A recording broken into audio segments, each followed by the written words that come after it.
Bonjour à tous et bienvenue pour cette nouvelle vidéo sur les bons étudiants. Aujourd'hui, nous allons voir la courbe représentative d'une fonction d'une variable réelle. Donc, en fait, c'est tout simplement la courbe qui va représenter une fonction avec une seule variable, donc f de x qui est égale à x au carré, etc. Comment on représente graphiquement cette fonction. Donc, c'est quelque chose qu'on va au lycée, qu'on va au collège, etc.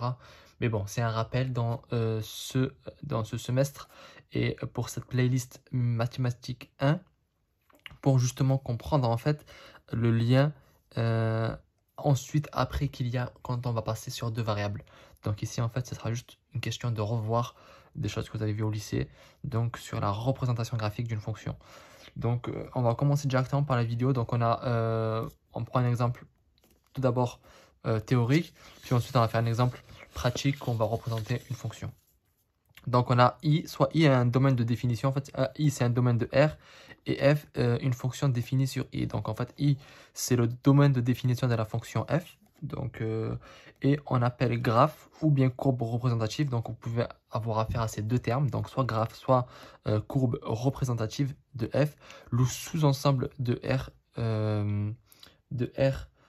carré noté, soit si on parle de graphe, ça va être noté comme ça, donc le G en lettres grecques, ou bien si on parle de courbe représentative, ça sera C de F. Donc ça c'est G en lettres grecques si c'est un graphe de la fonction F, sinon c'est la même chose, c'est juste une question de vocabulaire et de comment dans votre fac on note ça. Mais bon, c'est exactement la même chose. Et c'est défini par quoi? C'est défini, la courbe, moi je préfère prendre dans cette notation-là, parce qu'au lycée, c'est celle que j'utilisais. Donc, courbe de f, c'est défini par quoi? C'est x, f de x. X appartient à I, pardon. Donc, ça veut dire quoi? Ça veut dire que tous les points qui vont se situer sur la courbe représentative, ces coordonnées, ça va être x. Les x qui vont appartenir à I, parce que ce sera les x qui vont être sur le domaine de définition. Donc tous les x vont appartenir à I. Et ici c'est comme si on notait y, mais y c'est quoi? C'est f de x. Donc tous les points qui vont respecter le fait que x, f de x, donc on prend un nombre x, on va dire que, ça on le fera dans l'exemple pour que vous puissiez comprendre. Mais ici, les coordonnées de ce point-là, c'est quoi? C'est x, f de x, c'est l'image de x par rapport à la fonction f. Donc c'est tout simplement, ici ça va être y qu'on va trouver. Et on va placer cette courbe dans un repère, dans un plan, avec un repère orthonormé, donc OIG, OIJ, pardon. Donc ça je pense que vous connaissez. Et on dira qu'un point M du plan qui a pour coordonnées x, y appartient à la courbe si et seulement si x, tout d'abord si x il respecte le fait qu'il appartient au domaine de définition, parce que si on a un x qui est pas dans, si par exemple le domaine de définition c'est 0 plus l'infini et que x c'est moins 2, déjà x il appartient pas à la courbe CF. Pourquoi? Parce qu'il ne respecte pas la contrainte en tout cas, il n'appartient pas au domaine de définition. Donc, tout simplement, x n'appartient pas au domaine de définition, donc il appartient pas à la courbe représentative de la fonction f. Et il faut aussi que y soit une image de la fonction f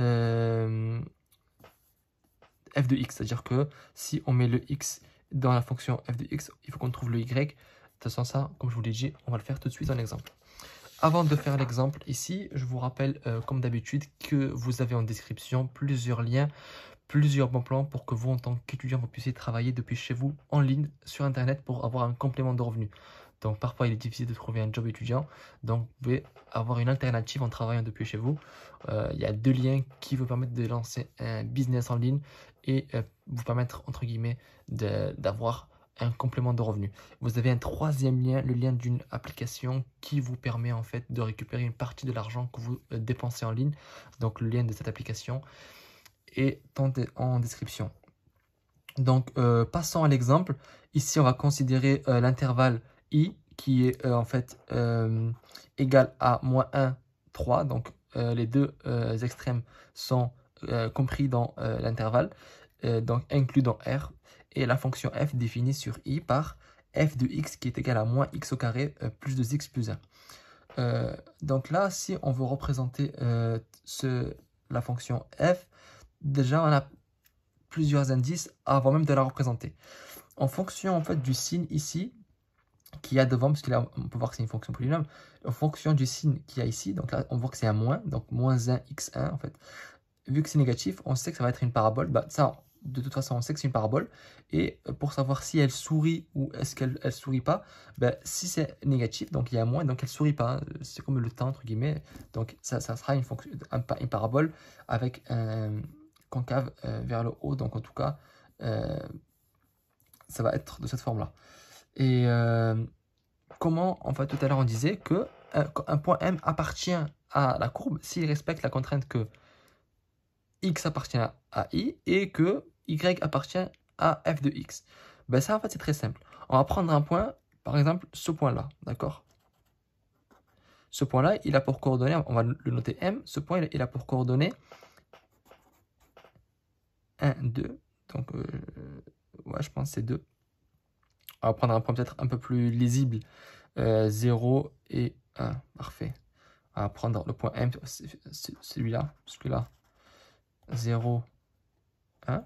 Donc là, x égale 0, y égale 1. Et on va vérifier qu'elle appartient bien à la fonction, à la courbe représentative. Donc on avait dit qu'il faut que x appartienne à i. Ben là, x c'est 0. On voit bien qu'il appartient au domaine de définition, puisqu'il est bien compris entre moins 1 et 3.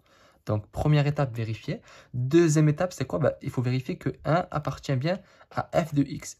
Donc ça veut dire quoi? Ça veut dire qu'il faut que si on met le 0 dans f de x, il faut qu'on trouve 1. Donc là, ça, on va le faire. Donc, moins 0 au carré plus 2 fois 0, ben, tout ça, ça va faire 0, puisque x égale à 0. Plus 1, ça fait bien 1. Donc, on voit bien que ce point M appartient bien à la courbe représentative. Maintenant, si on prend le point, par exemple, ce point-là, 1, et on prend, je dis que le point M, c'est ça.